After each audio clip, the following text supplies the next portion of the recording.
Joined now by rink-wide Vancouver's Jeff Paterson, our Canucks reporter, who is still on vacation, but made it to U2 in Las Vegas. We're very pleased about that, Jeff, and can't wait to see you back here in Vancouver. We'll get to All-Star Weekend in a second, but I want to start with Lindholm because we see him practice on the right wing with Elias Lindholm, which I guess I was a little surprised there. I thought they would slot Lindholm into the center spot, but you tell me, how do you see these two working out? Yeah, and I watched Rick Tocchet's post-practice interview from Carolina, and I thought he was, again, very instructive in the way that he is going about his business here. I wonder if it's easier to get a guy to assimilate to a new team on the wing a little bit, but he also talked about the versatility and the fact that he's situational, the righty-lefty thing. So I think you'll see Elias Lindholm take some faceoffs. I think that there are parts of the game if they want, and not cheating for offense, but if they find themselves down in a game, perhaps there's ways that you can amp up Elias Paterson to get that line going and maybe ask Elias Lindholm to take on a few more defensive responsibilities along the way. So I think there's going to be a learning process here. Now, Lindholm's been traded before, so I think that's going to help him. And it's just the way it turns out, obviously broke into the league in Carolina as a high pick of the Hurricanes back in 2013, so I don't know if there's still a chip, although I saw our buddy T-Mart post the video over the weekend of Elias Lindholm going back into Carolina with the trying to spoil the party with their post-game celebration and all that kind of. So maybe he does still have a chip on his shoulder as he goes back to Raleigh. Whatever the case, he's a veteran now. He's been around. I think that him sort of figuring out and finding his way shouldn't be an issue. And you can't ask for much of a better landing spot than playing alongside your countryman and one of the best players in the National Hockey League. So it's going to be interesting. I think it's going to be a work in progress, obviously, but I think you lean into the fact that he's a veteran guy that's been around. He's versatile. He's flexible in the term, in all the things that he can do. I'm really curious to see how do they integrate him on the penalty kill, and does that happen right away? Because this guy is a 55% faceoff guy. He's logged big minutes on the penalty kill in Calgary, and the Canucks penalty kill has been getting better as the season's gone along, but I don't think anybody would tell you that it's a finished product yet. So I wonder how often he'll kill penalties for the Canucks and how quickly that's going to start. What'd you make of Tocchet's competition? Your quote about position. I mean, they didn't add a body. I would fully agree with him if they added a body and there was just more bodies around. But where do you see the competition? Yeah, I mean, that kind of caught me a little bit as well. I feel like every time I'm on with you guys, we talk about Ilya Mikheyev, and they have to get him going. And if it doesn't happen for him, I wonder how long they can be patient here. I thought it was interesting that Phil DiGiuseppe's on the road trip. He's skating, although Tocchet said he wasn't committing to playing him on this road trip. But we can't get to a world where Phil DiGiuseppe is back in the top six of the Vancouver Canucks. And so, I hope that Nils Höglander would have an inside track ahead of DiGiuseppe if they get to that point with Mikheyev. But first things first, I want Mikheyev to work.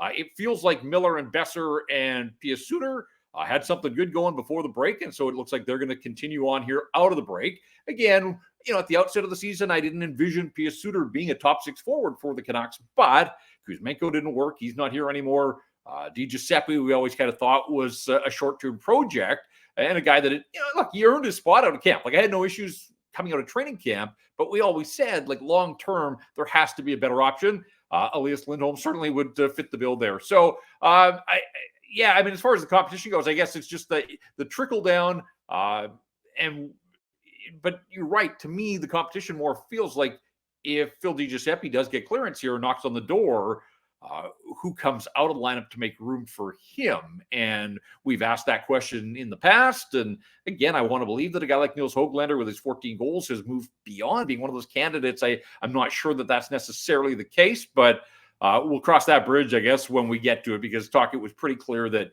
it wasn't going to happen here in the first game or even the first couple of games.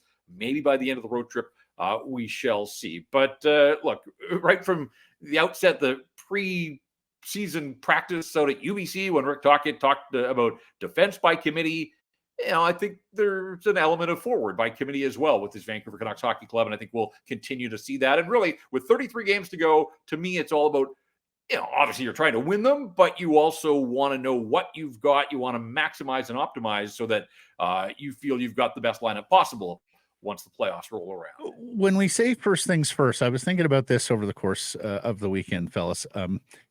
17 games here without a goal for Ilya Mikheyev. This line has the makings of a superior defensive line. I think we can all agree, right? I mean, Lindholm has been a Selke Trophy finalist.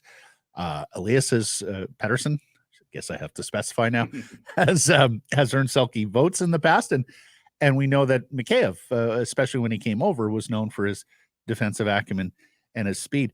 Is it possible that Tocchet just looks at it and goes, okay, Mikheyev can be a black hole offensively or doesn't need to be a huge producer offensively? We'll get our goals from the two Eliases plus the top line and the power play. And Mikheyev just makes sure that line is superior defensively.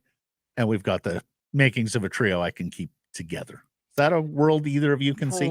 It feels like a risk to me. Again, you're going to see good teams here over the final 33. And then obviously you're going to see good teams in the playoffs. I can't imagine that you can just kind of throw your hands in the air and say, hey, one of our top 6 guys doesn't need to score, isn't going to score, and we're going to be fine with that. This is a guy that's been a 20-goal scorer in, 54 games the one year, the 21 goals in 54 games in Toronto, and, got to double digits here relatively quickly. Like, I'm not sure, and I've watched his game night in, night out. Like, it's just kind of faded away quietly. That player is still there. And you heard Tocchet just before the break talking about, wanting Mikheyev to play a little more like Höglander, just in terms of, ramping up the aggression. He's never, I'm not talking about fighting, but I'm just getting on the forecheck, hound the puck, force turnovers. He's a big guy. Like, use your size effectively there. If you do all those things, then, you don't have to be the highest scorer of that trio by any means. But I don't think you can just say, hey, we don't need any contributions from a guy that got to 10 goals relatively quickly after so much time off last year. So I hope that he just settles in. It's going to be interesting to see if he's impacted in any way by his buddy and his countrymen being sent to Calgary in that trade. But whatever the case, like, he's just been way too quiet for far too long now. They need Ilya Mikheyev back and pull it on the rope in the right direction here. Well, then that brings me to Frank Vatrano. As Blake looks at me curiously, his name has been out there. He's on 3.6 for this year and next. He's got 22 goals in 50 games, and he played with Paterson at the All-Star game by the design of Rick Tocchet. Do you think Tocchet was trying to see something there, Jeff? And could you see them going for another reason? Could you see them going to another reasonably sized fish out here on the trade market before March 8th? Oh, I think so. I mean, if you can make the dollars make sense, and that becomes the issue here. At some point, there is a salary cap in place, and they've been up against it all season long. And so, they save a little bit on this latest transaction, but not enough to go get Vatrano necessarily. But we've heard Rutherford talk about being all in, and we've seen how aggressive he's been over his career. And Alvin clearly cut from that same cloth now. So, I think I can see them absolutely knocking on doors here and trying to make some things happen. Whether they ultimately are able to pull another rabbit out of the hat, we'll see. But I mean, if you could bring in a guy that has been a goal scorer on a bad Anaheim team this year, I think that would be a pretty nice fit for this hockey club. So, I know Tocchet talked at length yesterday about, just how sort of overwhelmed he is with the depth that he's got down the middle now. I do think that their center ice position, and again, I'll include Lindholm in that conversation, even if he lines up over on the wing, sort of the way that Miller and Paterson, shared center ice duties when they were lotto lining it. So they've got the middle set up, but one more scoring winger, absolutely, I think would fit the bill here. But that may be too much to ask. But I do think that they will sort of go to the ends of the earth to try to make something happen here. Ultimately, we'll just see if they've got the resources to pull the trigger. Do you think the Canuck All-Stars got anything out of the experience? It's, Petey's not the most emotive guy anyway, so it's hard to read anything into his actions. JT Miller seemed to have some fun. And I think Quinn Hughes took the skills competition with a grain of salt and sort of, had as much fun as we can read on Quinn Hughes' face as well. What did you think? Yeah, I'll be honest that I didn't see a lot of it. In fact, the only parts of the game that I saw were at like 20,000 feet as we flew quickly from Phoenix to Vegas, and I watched some of the All-Star game on the airline app. So, All-Star is what All-Star is. I caught up some highlights and whatnot. Brock Besser got bamboozled by the commercial break there I saw in the draft where he thought he was joining his teammates, and then they had to wait a few minutes. And look, the draft, I think, went, for the most part, it looked like it went off without a hitch. I don't know that I needed the players in skates, just kind of skating over to grab their jerseys and then go sit on a bench. I probably could have done without that part. But skills competition, it looked like there was a fair bit of intrigue. And I saw mostly glowing reviews online in the parts that I saw. And I watched it here on ESPN in the States, which was a little different than the broadcasts that we're used to seeing north of the border. So took that for what it was worth. And then as I was sort of in transit on Saturday, I didn't see the games. But look, I think, yes, I think all of those players and the fact that they were there together and they recognized that, as Rick Tocchet said, like, this is about the crest. Like, it was well represented. It was better represented than any other team in the National Hockey League. Like, there has to be some pride there. And they're there because of the seasons that they're having. So I hope the guys embraced it and enjoyed their downtime. And I thought it was interesting to hear Tocchet say he asked his All-Stars if they wanted the night off on Sunday, and he said no to a man. They all wanted to be back there at that first practice for the Vancouver Canucks. Like, I think that indicates that these guys are anxious to get this going again with 33 before the playoffs start. Yeah, that's a good sign. That is absolutely a great sign. They're not about that all-star action. They're about the regular season and what's left. So you saw JT Miller picked Jeremy Swayman as the goalie he wanted to face.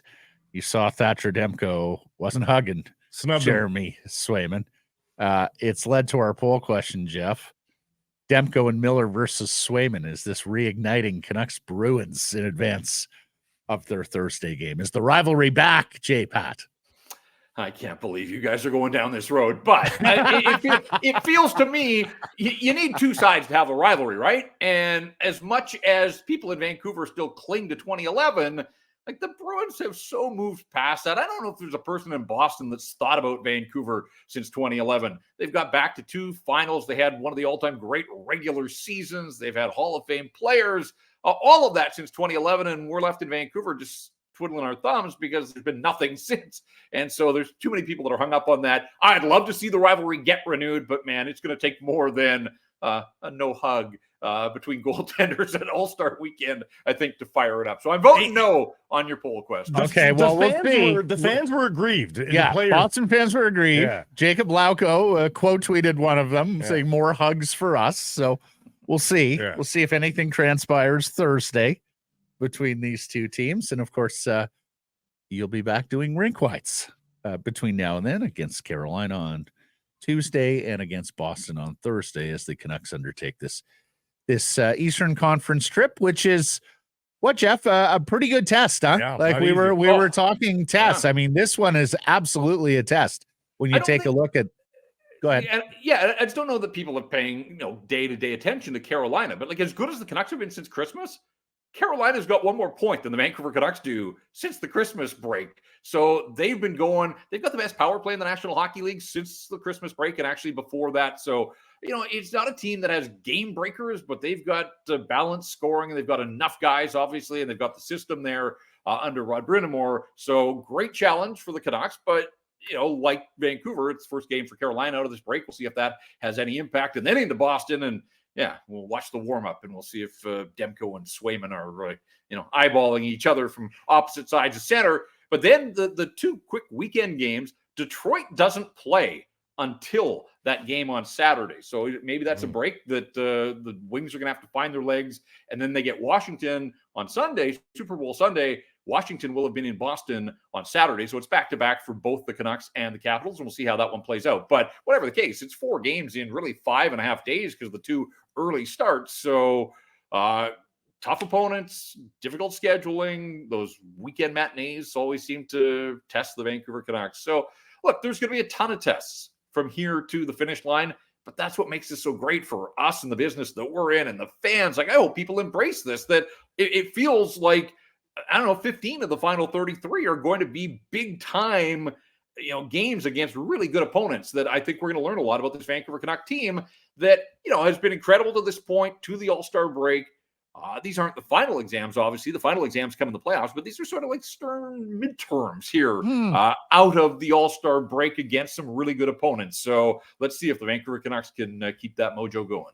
They faced the Bruins twice this month. They've got Sid and the Penguins. They've got Nathan McKinnon and the Avalanche coming up. They've got the Winnipeg Jets, which we have to remember that's a good team. They haven't seen the Jets yet. They've got 3 left against Winnipeg. And midterms after reading week here, kind of inverse order. And then, hey, tomorrow, how about this? The way it sets up, I mean, this is just beautiful.